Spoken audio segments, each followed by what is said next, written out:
بسم اللہ الرحمن الرحیم۔ السلام علیکم محترم ناظرین، آج ہم آپ کے سامنے قوم لوط علیہ السلام کی کہانی پیش کر رہے ہیں، جو ایک ایسی قوم تھی جسے اللہ تعالیٰ نے ان کے گناہوں اور فحش کاموں کی وجہ سے عبرتناک عذاب میں مبتلا کیا۔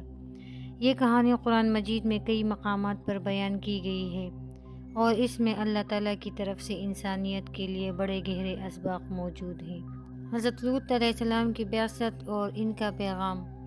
حضرت لوط علیہ السلام حضرت ابراہیم علیہ السلام کے بھتیجے تھے اور ان کی زندگی کا مقصد اللہ کا پیغام لوگوں تک پہنچانا تھا۔ اللہ تعالیٰ نے حضرت لوط علیہ السلام کو ان کی قوم کے پاس رسول بنا کر بھیجا اور آپ کا پیغام وہی تھا جو تمام پیغمبروں کا ہوتا تھا، اللہ کی وحدانیت کا پیغام اور گناہوں سے بچنے کی دعوت۔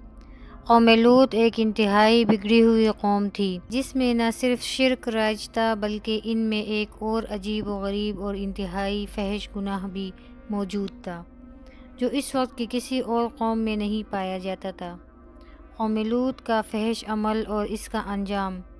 قوم لوط کے لوگ اپنی شہوانی خواہشات کی تکمیل کے لیے مردوں کے ساتھ غیر فطری عمل کرتے تھے۔ قرآن مجید میں اللہ تعالیٰ نے اس عمل کو بہت سختی سے منع کیا اور اسے انسانی فطرت کے خلاف قرار دیا۔ یہ گناہ اللہ تعالیٰ کی نظر میں بہت بڑا جرم تھا اور اس قوم کو اس جرم کی وجہ سے بار بار حضرت لوط علیہ السلام کی طرف سے تنبیہ کی جاتی رہی، جیسا کہ قرآن مجید میں سورۃ الاعراف میں اللہ تعالیٰ فرماتے ہیں، اور لوط علیہ السلام کو بھیجا جب انہوں نے اپنی قوم سے کہا، کیا تم وہ فحش کام کرتے ہو جو تم سے پہلے دنیا میں کسی نے نہیں کیا؟ حضرت لوط علیہ السلام نے اپنی قوم کو اس برے عمل سے باز رہنے کی بار بار کوشش کی، مگر انہوں نے اس برے کام سے باز آنے کے بجائے حضرت لوط علیہ السلام کا مذاق اڑایا اور ان کی باتوں کو نظر انداز کیا۔ آج کا زمانہ اور LGBTQ تحریک۔ آج ہم دیکھتے ہیں کہ دنیا بھر میں سے وہی رویہ عام ہو رہا ہے جو قوم لوط کا تھا۔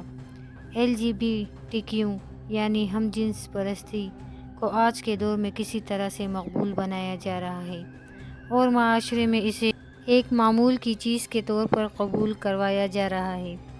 اسلام اور آسمانی دین میں ہمیشہ سے یہ واضح ہے کہ مرد اور عورت کا تعلق ایک حلالی رشتہ کے ذریعے بندھا گیا ہے جو کہ صرف اور صرف شادی ہے، لیکن آج کے دور میں لوگوں نے اپنی مرضی سے فطرت کے خلاف چلنا شروع کر دیا ہے۔ اسلام کا پیغام اور ہدایت۔ اسلام کہتا ہے کہ انسانی فطرت وہ ہے جو اللہ تعالیٰ نے انسان میں رکھ دی ہے۔ جب بھی انسان اس فطرت کے خلاف چلتا ہے، وہ نہ صرف اپنے اوپر ظلم کرتا ہے بلکہ اپنے ایمان کو بھی خطرے میں ڈالتا ہے۔ قرآن و حدیث میں بارہا ان اعمال کے بارے میں ہدایت دی گئی ہے اور انہیں چھوڑنے کا کہا گیا ہے۔ فرشتوں کا حضرت لوط علیہ السلام کے پاس آنا۔ جب قوم لوط اپنے گناہوں میں حد سے تجاوز کر گئی اور انہوں نے حضرت لوط علیہ السلام کی نصیحت کو قبول نہیں کیا تو اللہ تعالیٰ نے اپنے عذاب کو ان پر نازل کرنے کا فیصلہ کیا۔ اللہ تعالیٰ نے چند فرشتوں کو حضرت لوط علیہ السلام کے پاس بھیجا تاکہ انہیں عذاب کی اطلاع دیں۔ یہ فرشتے انسانی صورت میں حضرت لوط علیہ السلام کے پاس آئے اور ان کا مقصد قوم پر اللہ کا عذاب نازل کرنا تھا۔ یہ وہی فرشتے تھے جو پہلے حضرت ابراہیم علیہ السلام کے پاس آئے تھے اور ان کو حضرت اسحاق علیہ السلام کی خوشخبری دی تھی۔ قوم لوط کی بگڑی ہوئی حالت اور فرشتوں کا واقعہ۔ جب فرشتے حضرت لوط علیہ السلام کے علاقے میں پہنچے تو ان کی خوبصورتی دیکھ کر شہر کے بگڑے ہوئے لوگوں کو معلوم ہو گیا اور انہوں نے ان فرشتوں کی طرف برے ارادے سے جانے کا فیصلہ کیا۔ حضرت لوط علیہ السلام بہت پریشان ہوئے اور ان مہمانوں کو اپنے گھر میں محفوظ رکھنے کی کوشش کی۔ حضرت لوط علیہ السلام نے اپنی قوم کو بار بار سمجھایا اور انہیں اس برے عمل سے منع کیا کہ یہ مہمان ہیں اور ان کے ساتھ برا سلوک نہ کیا جائے، مگر قوم لوط کے لوگ اپنی شہوت پر قابو نہ رکھ سکے اور ان مہمانوں کے بارے میں برے خیالات رکھتے ہوئے حضرت لوط علیہ السلام کے گھر کا رخ کیا۔ فرشتوں کا حضرت لوط علیہ السلام کو عذاب کی خبر دینا۔ جب قوم کے لوگ حضرت لوط علیہ السلام کے گھر پر حملہ آور ہوئے اور ان کی بات سننے سے انکار کر دیا تو فرشتوں نے حضرت لوط علیہ السلام کو اپنی اصلی حقیقت سے آگاہ کیا اور کہا کہ وہ اللہ کے بھیجے ہوئے ہیں اور وہ اس قوم پر اللہ کا عذاب لے کر آئے ہیں۔ فرشتوں نے حضرت لوط علیہ السلام کو ہدایت دی کہ وہ اپنی اہلیہ اور بچوں کے ساتھ رات کے وقت اس بستی سے نکل جائیں، مگر اپنی بیوی کو اپنے ساتھ نہ لے جائیں، کیونکہ وہ بھی قوم لوط کی بدعملی میں شامل تھی اور اس نے حضرت لوط علیہ السلام کی تعلیمات پر ایمان نہیں لایا تھا۔ عذاب کا نازل ہونا اور بستی کا الٹنا۔ فرشتوں نے حضرت لوط علیہ السلام کو ہدایت دی کہ وہ رات کے وقت بستی سے نکل جائے اور کسی بھی صورت میں پیچھے مڑ کر نہ دیکھیں۔ جب حضرت لوط علیہ السلام اپنے خاندان کے ساتھ بستی سے نکل گئے تو اللہ کے حکم سے فرشتوں نے اس بستی کو الٹ دیا۔ قوم لوط پر آسمان سے پتھروں کی بارش نازل ہوئی اور پوری بستی کو ہلاک کر دیا گیا۔ قرآن مجید میں سورہ ہود میں اللہ تعالیٰ اس واقعے کو بیان فرماتے ہیں، پھر جب ہمارا حکم آ گیا تو ہم نے اس بستی کو الٹ دیا اور اس پر تہ بتہ پتھر برسائے، یہاں تک کہ ان کے پتھروں میں ہر پتھر کا نشانہ مخصوص تھا، یعنی اللہ تعالیٰ نے ہر ظالم کو اس کے گناہوں کی پاداش میں عذاب کا نشانہ بنایا۔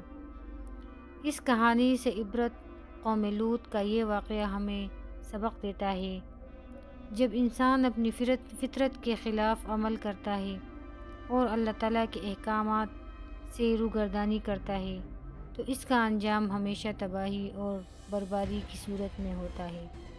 اللہ تعالیٰ نے قرآن مجید میں بار بار یہ واضح کیا کس طرح وہ قوموں کو تباہ کر دیتے ہیں جب وہ شرک، فحاشی اور برے اعمال میں مبتلا ہو کر اللہ تعالیٰ کے عذاب کو دعوت دیتے ہیں۔ اس سے ہمیں یہ سبق ملتا ہے کہ ہمیں ہمیشہ اپنے اعمال کا جائزہ لیتے رہنا چاہیے اور اللہ کے احکام کے مطابق زندگی گزارنی چاہیے۔ آج کے مسلمان کا فرض بنتا ہے کہ اس پیغام کو سمجھے اور اپنے اعمال کو دین کے مطابق بنائے۔ ہمارے پاس قوم لوط کی کہانی ایک عبرت کے طور پر موجود ہے، جو ہمیشہ کے لیے ہمیں یہ یاد دلاتی ہے کہ اللہ کا قانون اور فطرت کو توڑنا انسانیت کے لیے ہمیشہ نقصان دہ ہے۔ تو محترم ناظرین، آخر میں یہ کہانی ہمیں یہ سمجھاتی ہے کہ اللہ تعالیٰ کی نافرمانی اور غیر فطری کاموں میں مبتلا ہونا صرف دنیا میں ہی نہیں بلکہ آخرت میں بھی شدید عذاب کا سبب بنتا ہے۔ اللہ تعالیٰ سے دعا ہے کہ وہ ہمیں اپنے پیغمبروں کی تعلیمات پر عمل کرنے کی توفیق عطا فرمائے اور ہمیں اپنے عذاب سے محفوظ رکھے، آمین۔ محترم ناظرین، اگر آپ کو ہماری آج کی ویڈیو پسند آئی ہو تو براہ کرم اسے لائک اور شیئر ضرور کیجیے گا، تاکہ آج کے اس فتنے کے دور میں ہمارا یہ پیغام سب مسلمانوں تک پہنچ سکے اور جتنا ہو سکے ہم اپنے نفس اور اپنے آپ کو محفوظ رکھ سکیں۔ اگر آپ نے ابھی تک ہمارا چینل سبسکرائب نہیں کیا تو براہ کرم ہمارے چینل کو سبسکرائب کیجیے گا، تاکہ آپ کو مزید ایسی روحانی غذا کی ویڈیوز مل سکیں۔ جزاک اللہ خیر۔